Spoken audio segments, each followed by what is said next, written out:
আজকালকার দূষিত আবহাওয়ায় চুল ঝরা, খুশকি, অকালে চুল পেকে যাওয়া এই সমস্ত সমস্যায় আমরা সকলেই কিন্তু কম বেশি ভুগি।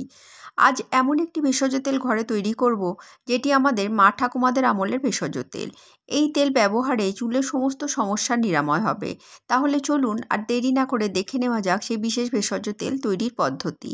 এই ভেষজ তেল তৈরি করতে আমার লাগবে 30টি নিম পাতা, 30টি কারি পাতা, 30টি কেশুত পাতা, 15টি লাল জবা ফুল, 4 বড় চামচ মেথি এবং 100 গ্রাম নারকেল তেল। এখানে আমি 100 গ্রাম নারকেল তেলের মাপে সমস্ত পাতার উপাদান বলেছি। তেলের পরিমাণ বাড়লে প্রতিটি উপাদানও কিন্তু বাড়াতে হবে, তবেই কিন্তু এই ভেষজ তেলের সঠিক পুষ্টি পাওয়া যাবে।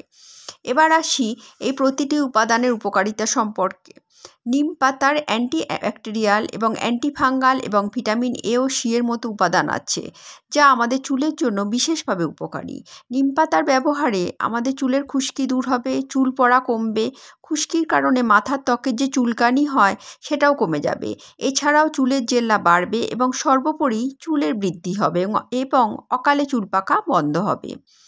এরপর আসি পরবর্তী উপাদান কারি পাতার কথায়। কারি পাতায় প্রোটিন, অ্যামিনো অ্যাসিড, ভিটামিন, খনিজ এবং অ্যান্টিঅক্সিডেন্ট থাকে, যা চুলের স্বাস্থ্যের জন্য বিশেষভাবে উপকারী।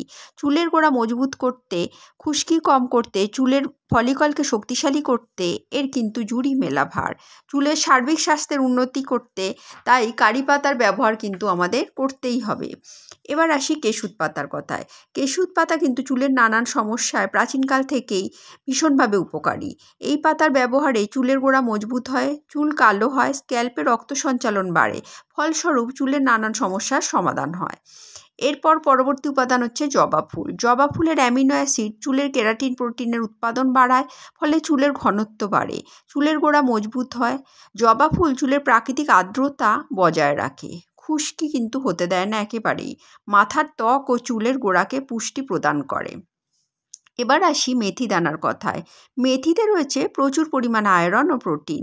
এছাড়াও মেথিতে ফ্ল্যাভোনয়েড এবং স্যাপোনিনের মতো যৌগ থাকে, যা চুলের বৃদ্ধি ঘটায়, চুলকে সিল্কি করে তোলে, খুশকি একেবারেই কমিয়ে দেয়, নতুন চুল গজাতে সাহায্য করে এবং চুলের গোড়া মজবুত করে। উপকারী ভেষজ এই সমস্ত উপাদানগুলি আমি কাজে লাগিয়েছি এই ভেষজ তেল প্রস্তুত করতে। প্রতিটি উপাদানই চুলের জন্য কিন্তু ভীষণভাবে উপকারী। প্রস্তুত প্রণালী আমি কিন্তু ভিডিওতে দেখাচ্ছি। এখানে একটি কথা বলে রাখি, তেল হালকা গরম হলে প্রতিটি উপাদান এক এক করে যেভাবে আমি যোগ করেছি সেইভাবে কিন্তু যোগ করতে হবে। আমি এখানে নিম পাতা আর কারি পাতার ডাঁটাগুলো বাদ দিয়ে শুধুমাত্র পাতার ব্যবহার করেছি। কেশুতে পাতার ক্ষেত্রে কিন্তু ডাঁটা সমেতও ব্যবহার করা যেতে পারে। আমি পাতাগুলোকে হালকা একটু শুকিয়ে নিয়েছিলাম, কিন্তু এটা রোদে শুকানো যাবে না, পরিষ্কার করে ধুয়ে নিয়ে একটু ছায়াতে রাখলে জলও ঝরে যাবে এবং শুকিয়েও যাবে।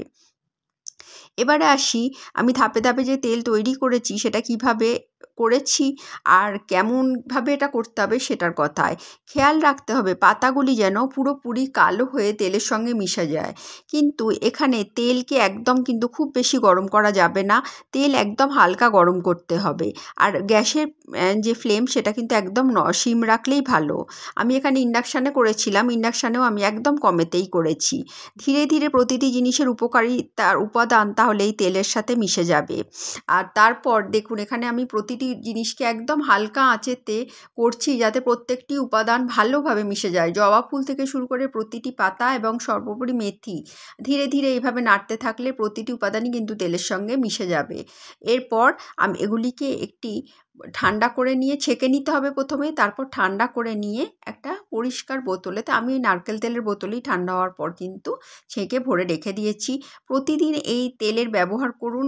প্রতিদিন যদি সপ্তাহে নাও পারা যায়, কাজের যদি ক্ষেত্রে যদি অসুবিধা হয়, তাহলে কিন্তু শ্যাম্পুর 1 ঘন্টা কি 2 ঘন্টা আগে বা পারলে আগের দিন রাতেও যদি এই তেলটি চুলের গোড়াতে খুব ভালোভাবে মালিশ করে দেওয়া যায়, তাহলে কিন্তু চুলের সমস্ত সমস্যার সমাধান হবে, একথা কিন্তু আমি নিশ্চিতভাবে বলতে পারি। দেখুন প্রতিটা উপাদান একদম সুন্দরভাবে তেলের সঙ্গে একদম কালো হয়ে গেছে এবং প্রতিটা যে উপকারিতা, প্রত্যেকটি পাতার যে উপকারিতা সেটিও কিন্তু এই তেলেতে একদম খুব সুন্দরভাবে মিশে গেছে।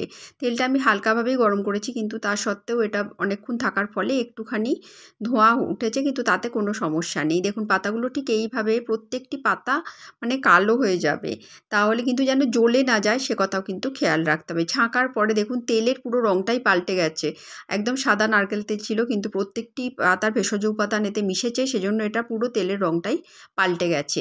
এবারে চলুন আর দেরি না করে তেলটাকে আমি ঠান্ডা করে নিয়েছি। আর ঠান্ডা করে এবারে তেলটিকে আমি ওই নারকেল তেলের বোতলেই কিন্তু ঢেলে দিয়েছি।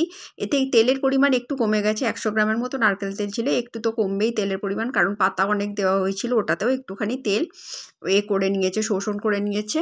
ওটা ছাঁকনিটাতে একটু রেখে দিলে তেলটা কিন্তু পরবর্তীতে বাকি তেলটাও কিন্তু বেরিয়ে যাবে। যাকে এবারে এই তেলটাকে ভালোভাবে একদম যেন জল না পড়ে, এটা কিন্তু খেয়াল রাখতে হবে। কৌটোয় বন্ধ করে রেখে দিন এবং ব্যবহার করুন।